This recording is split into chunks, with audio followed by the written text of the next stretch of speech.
திரைப்பட நகைச்சுவை நடிகர் முத்துக்காளை உங்களுக்கு தெரியுமில்லங்க.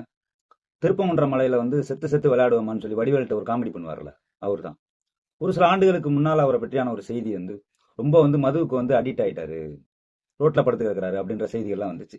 இப்ப செய்தி கரண்டா என்ன தெரியுமாங்க? 3 டிகிரி முடிச்சிருக்காப்புல. அவருக்கு வயது 50. சின்ன வயதுல நான் எதெல்லாம் செய்ய முடியாம போச்சோ அதையெல்லாம் நான் இப்ப செய்யறேன் அப்படின்னு மதுவுல இருந்து மீண்டு 3 டிகிரியை முடிச்சிருக்காரு. தமிழ் பிஏ முடிச்சிருக்காரு, வரலாறு முடிச்சிருக்காரு, அப்புறம் லிட்டரேச்சர் முடிச்சிருக்காரு. இப்ப படிக்கணும்னு முடிவு பண்ணிட்டோம் அப்படின்னா எந்த சூழலும், எந்த மனநிலையும், எந்த உடல்நிலையும் காரணம் என்பது கிடையவே கிடையாது.